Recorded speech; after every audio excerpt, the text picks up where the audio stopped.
राहत फतेह अली खान की नकल उतारते हैं, ठीक है, जो एक लेजेंड आदमी है, तो देन हम उसे क्या बोलेंगे कि आप क्या कर रहे हैं, पैरोडी कर रहे हैं। हम स्कूल में, कॉलेजेस में, यूनिवर्सिटीज में ये वर्ड आम सा यूज होता है पैरोडी, जब आप किसी को इमिटेट करते हैं, कॉपी करते हैं इन अ फनी वे, तो हम उसको क्या बोलते हैं, पैरोडी बोलते हैं। उसके बाद होती है सटायर। देखिए सटायर हमारे पास क्या होता है, तंज होता है, तनकीद होती है, ठीक है। जब आप किसी पे तनकीद तंज कर रहे होते हैं तो देन आप उसे क्या बोलते हैं, स्टायर बोलते हैं। और इसके लिए या तो हम क्या यूज करते हैं, या तो हम तनकीद कितनी तरह की होती है ना, स्टायर दो तरह की होती है। या तो आप हंस के किसी पे तनकीद कर देते हैं, या गुस्से से सख्त अल्फाज में हार्श वर्ड यूज करके तनकीद करते हैं। जैसे फर्ज करें अगर आपने डिक्टेटरशिप पे तनकीद करनी है, स्टायर करनी है, तो आप एनिमल फार्म को रिप्रेजेंट करेंगे। इसी तरह अ कार्टून मॉकिंग करप्शन, आप एक कार्टून बनाएंगे जो करप्शन का क्या कर रहा होगा, तनकीद कर रहा होगा। A comedy sketch about rising fuel prices, तो इस तरह की चीजें आपको मीडिया पर देखने को मिलती हैं, जहां पर मुख्तलिफ तरह के स्किट्स तैयार किए जा रहे होते हैं, जहां पर मुख्तलिफ तरह के छोटे छोटे क्लिप्स तैयार किए जा रहे होते हैं जो तंज और तनकीद कर रही होती है गवर्नमेंट की पॉलिसीज के ऊपर, गवर्नमेंट की स्ट्रेटेजीज के ऊपर, या पॉलिटिशियंस के कामों के ऊपर, या किसी भी चीज के ऊपर जब आपने कोई तनकीद या तंज करनी होती है तो देन हम उसको बेटे क्या बोलते हैं, स्टायर बोलते हैं। उसके बाद है हमारे पास बेटे 13 पे सैनिक डॉक। सैनिक डॉक की हमारे पास क्या होता है बेटे, a part stand for the whole और वाइस वर्सा। देखिए जब आप एक चीज बोलेंगे ना, लाइक आप सबसे आखिर वाली एग्जांपल अगर आप देखेंगे तो आपको समझ आ जाएगी। समटाइम्स आप इंग्लिश मूवी देख रहे होते हैं और इंग्लिश मूवी में आप एक सेंटेंस सुनते हैं, I bought new wheels. Sentence आपके पास क्या होता है, आई बॉट न्यू व्हील्स। अब ये जो आई बॉट न्यू व्हील्स का मतलब क्या होता है कि मैंने नई गाड़ी खरीदी है। आप पूरी चीज का एक पार्ट बताते हैं, a part stand for the whole. आप एक पार्ट बताकर आप क्या करते हैं कि पूरी की पूरी चीज को रिप्रेजेंट कर देते हैं, तो देन आप उसको क्या बोलते हैं बेटे सैनिक डॉके बोलते हैं। इसी तरह हमारे पास है मेटोनमी। मेटोनमी हमारे पास क्या होता है कि जब आप सब्स्टिट्यूट कर रहे होते हैं एक वर्ड को किसी दूसरे वर्ड के साथ। जैसे देखें हम एग्जांपल बोलते आए हैं, the pen is mightier than the sword. अब पेन का मतलब जो है यहाँ पर वो क्या होता है, राइटिंग, और स्वॉर्ड का मतलब हमारे पास क्या होता है, फोर्स। जैसे हम बोलते हैं ना कि white house issued a statement. अब व्हाइट हाउस तो एक बिल्डिंग होती है, व्हाइट हाउस बिल्डिंग तो नहीं ना इशू करेगी कोई भी ऑर्डर, कोई भी स्टेटमेंट। तो व्हाइट हाउस ने ये इशू किया है, इसका मतलब वो बात किसने बोली है, वो ऑर्डर किसने इशू किया है, यूएस प्रेसिडेंट ने किया है। इसी तरह हॉलीवुड मेक्स मैनी मूवीज। अब हॉलीवुड तो एक जगह का नाम है, तो हॉलीवुड का मतलब हमारे पास क्या होगा, फिल्म इंडस्ट्री होगा। जैसे हम बॉलीवुड बोलते हैं पाकिस्तान के लिए, जो हमारी चव्वल सी फिल्म इंडस्ट्री, हम उसके लिए लॉलीवुड बोलते हैं। तो इस तरह के लिए जब आप एक वर्ड बोलेंगे और आप उसके उस वर्ड के लिए मीनिंग उसका एक्चुअल कुछ और होगा, तो हम उसको क्या बोलते हैं, मेटोनमी बोलते हैं। इसके बाद हमारे पास है एनाफोरा। एनाफोरा हमारे पास बेटे क्या होता है, रेपिटेशन होती है वर्ड्स की। जैसे आपने पढ़ा मार्टिन लूथर किंग को, उसमें एक सेंटेंस बार बार दोहराया जाता है, I have a dream. I have a dream कैसा होगा, आई हैव अ ड्रीम ऐसा होगा, आई हैव अ ड्रीम ऐसा होगा। जैसे देखिए मैं सेंटेंस बोलता हूं, Allah was one, Allah is one, Allah will be one. Allah एक था, अल्लाह एक है, और अल्लाह एक ही रहेगा, ठीक है। अब मैंने एक ही बात को क्या किया, रिपीट किया। जैसे देखिए मैं एग्जांपल देखिएगा, आई केम, आई सा, आई कंकर्ड, ये बड़ा मशहूर डायलॉग है। इसी तरह हमारे पास है every day, every night, in every way. अब ये भी हमारे पास क्या रेपिटेशन चल रही है, we shall fight on the beaches, we shall fight on the landing ground, we shall find on the waters, we shall find on the mountains, we shall fight on ground in air. अब जितना जितना आप इसको repeat करते जाएंगे, इसको हम क्या बोलते जाएंगे, एनाफोरा बोलेंगे। रेपिटेशन होती है जब आप एक ही स्टेटमेंट को बार बार रिपीट करते हैं अपने डायलॉग के साथ, उसके तवाजन में, प्रोपोर्शन में, देन हम उसको क्या बोलते हैं, एनाफोरा बोलते हैं। उसके बाद नंबर 16 है अलुयन। अलुयन हमारे पास बेटे क्या होता है, जब आप एक किसी भी फेमस पर्सन या इवेंट का क्या कर रहे होते हैं, रेफरेंस दे रहे होते हैं, ठीक है। मतलब फर्ज करें अगर आपके सामने कोई बड़ा सियाना बनने की कोशिश करे और आप उसको करें यार बह जा तू एडा न्यूटन, बह जा तू एडा आइंस्टाइन, ठीक है। मेरे पंजाबी में हम बोलते हैं ना बह जा तू एडा आइंस्टाइन, बह जा तू एडा वड्डा, तू वैसे कोई खातून बड़ी सियानी बनो तो एडी तू आपदा परवीन, एडी तू कुदसिया बनो। अब ये जो वर्ड होता है ना, ये हम पर्सन या हिस्ट्री या इवेंट या वर्क का क्या कर रहे होते हैं, रेफरेंस दे रहे होते हैं। उसको हम क्या बोलते हैं, उसको हम क्या बोलते हैं, अलूजन बोलते हैं। जैसे देखें, कहता है जी this place is like the garden of Eden, ये जगह जो है ना ये जन्नत के बागों में से एक बाग है। इसी तरह कहता है जी he is a real Romeo, वो रोमियो बन जाता है जब वो खवातीन के दरमियान में होता है। डेट राइज इन, अब रोमियो देखे ना हमारे ज़हन में करेक्टर बना हुआ है रोमियो का, हमारे ज़हन में जन्नत के बागों का एक नक्शा खींचा हुआ है, तो हम उस रेफरेंस को यूज कर रहे होते हैं, इस बैकग्राउंड नॉलेज को यूज कर रहे होते हैं। पेंडोरास बॉक्स आपको पाकिस्तानी मीडिया में बारहा सुनने को मिला होगा, ये भी एक हिस्टोरिक रेफरेंस है पेंडोरा बॉक्स, जिसमें से डिफरेंट बड़ी बड़ी चीजें सामने आती हैं, एक्सपोज होती हैं, हम उसको क्या बोलते हैं, पेंडोरा बॉक्स बोलते हैं। तो इसको हम क्या बोलेंगे, अलूजन। उसके बाद लास्ट में हमारे पास रेटोरिकल क्वेश्चन। रेटोरिकल क्वेश्चन ऐसा क्वेश्चन होता है जिसका आप आंसर नहीं जानना चाह रहे होते, क्योंकि उसका आंसर यस और नो दोनों में ही हो सकता है। जैसे देखें, हु डजंट लव फ्रीडम, ठीक है, हु डजंट लव फ्रीडम का मतलब क्या है कि अगर आप कहेंगे हाँ तो फिर भी आंसर सेम है, ना तो फिर भी आंसर सेम है, मतलब हाँ ना में कोई आंसर नहीं आप इसका तलाश कर सकते। इसी तरह हम बोलते हैं इज रेन वेट, अब रेन वेट है, इसका आंसर आपको पूछने की भी जरूरत नहीं है, रेन वेट ही होती है। ये ऐसे क्वेश्चन होते हैं, कोई भी ऐसा क्वेश्चन जो कोई भी आंसर की तलाश में नहीं पूछा जाता, बल्कि एक टशन के लिए, फ्लेक्स मारने के लिए पूछा जा रहा होता है। तो लिटरेरी लैंग्वेज में फ्लेक्स मारने के लिए जो क्वेश्चन पूछा जा रहा होता है हम उसको क्या बोलते हैं, रेटोरिकल क्वेश्चन बोलते हैं। जैसे हम बोलते हैं कैन मनी बाय हैप्पीनेस, तो बिल्कुल ऐसा जी, मनी सारा कुछ खरीद सकती है, पैसों से आप खुशी गमी सारा कुछ खरीद सकते हैं, गमी तो खरीद ही सकते हैं, खुशी भी जहां से मर्जी खरीद सकते हैं। तो रेटोरिकल क्वेश्चन हमारे पास एक ऐसा क्वेश्चन होता है जिसका आंसर अंडरस्टूड होता है, जिसका क्वेश्चन आंसर आप पूछना नहीं चाह रहे होते, एम ही आप अपने फ्लेक्स मारने के लिए वो क्वेश्चन लिटरेचर में शामिल करते हैं। अब ये तो हो गया हमारे पास वन बाय वन सारी के सारे फिगर्स ऑफ स्पीच। अब असल बात यह है कि क्वेश्चन कैसे बनना है, इसका असल फड्डा जो हमारे पास है कि इसका एमसीक्यू हमारे पास किस तरह बनना है। तो एमसीक्यू के लिए मैंने क्या किया, मैंने कुछ क्वेश्चन आपके सामने लिखे हैं कि पेपर में अगर एमसीक्यू इनमें से बनता है तो इस तरह का एमसीक्यू बनेगा, और आप देखेंगे कि फौरन से पहले आप इसको सॉल्व कर लेंगे। देखिए मैंने क्यों कहा कि मेरे ख्याल में फिगर ऑफ स्पीच को पेपर में शामिल करना एक बोंगी है। बोंगी क्यों है कि इसका जो एमसीक्यू बनेगा वो इतना आसान बनेगा, इनके जो एमसीक्यूज बनेगा वो इतने आसान बनेंगे कि वो इजी टू अटेम्प्ट होंगे। बच्चा पहली दफा पढ़ने से ही क्या करेगा, बच्चा पहली दफा पढ़कर ही क्या करेगा, उसको उसका आंसर पता चल जाएगा। जैसे अगर उसने ये फिगर्स ऑफ स्पीच को पढ़ा होगा, जैसे देखें सेंटेंस चलता है, the world is a stage and we are all actors. अब वर्ल्ड को क्या बताया जा रहा है, स्टेज, और हम सबको क्या बताया जा रहा है, एक्टर्स बताया जा रहा है। ऐसा नहीं कहा जा रहा, लाइक और एज का वर्ड यूज नहीं किया गया। मतलब अगर ये सेंटेंस इस तरह होता, the world is like a stage and we are all like actors, अगर इस तरह होता तो हम इसको क्या बोलते कि ये सिमिली है। अभी डायरेक्ट वर्ल्ड को क्या बोल दिया गया है, स्टेज, और डायरेक्ट हमें क्या बोल दिया गया है, एक्टर। तो हम क्या बोलेंगे, ये सेंटेंस जो एग्जांपल है किस चीज की, मेटाफर की। जब आप किसी क्वालिटी या कैरेक्टरिस्टिक की वजह से एक चीज को दूसरी चीज डायरेक्टली बोल देते हैं तो देन हम उसे क्या बोलते हैं, मेटाफर बोलते हैं। सेकंड सेंटेंस देखिएगा, her smile was as bright as. जब आप एज प्लस एज यूज करके किसी एक चीज को दूसरी चीज जैसा बताते हैं, जैसा हम कहते हैं कि उसकी स्माइल इतनी ब्राइट है जितना कि सन, तो हमने एज प्लस एज यूज किया। यहां हम लाइक यूज करते हैं, तो हम समझते हैं कि जब आप लाइक और एज यूज करके किसी एक चीज को उसकी किसी कैरेक्टरिस्टिक क्वालिटी की तरह दूसरी चीज जैसा बताएंगे तो देन आप उसे बेटे क्या बोलेंगे, सिमिली बोलेंगे।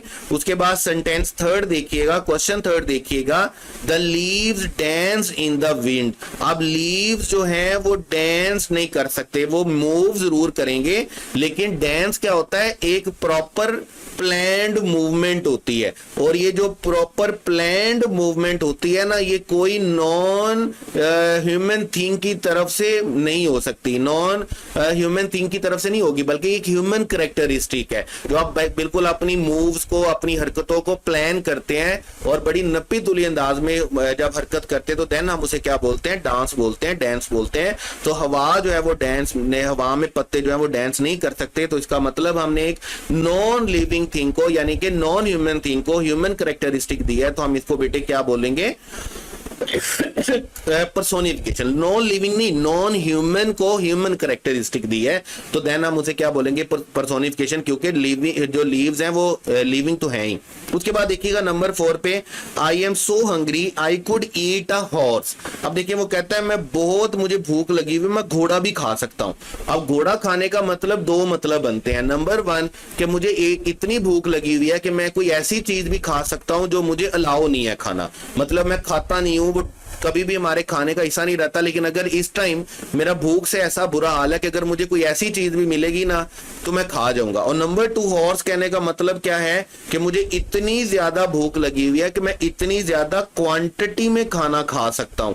अब दोनों के लिए आपने क्या किया है, आपने बात को बढ़ा चढ़ा कर पेश किया है, तो इसको हम बेटे क्या बोलेंगे, हाइपरबली बोलेंगे। जब आप किसी भी बात को बढ़ाते हैं, एग्जैजरेट कर देते हैं, तो देन हम उसको क्या बोलते हैं, हाइपरबली बोलते हैं। उसके बाद लास्ट सेंटेंस देखिएगा, the silence was so loud. अब जब साइलेंस है तो साइलेंस लाउड कैसे हो सकती है, ठीक है, तो अब लाउड है तो फिर साइलेंस नहीं हो सकता, क्योंकि शोर, हम ऐसा तो नहीं, बस साइलेंस का मतलब खामोशी होता है, लाउड का मतलब शोर होता है, तो हम कहते हैं the silence was so loud, ऐसा तो बिल्कुल भी पॉसिबल नहीं हो सकता।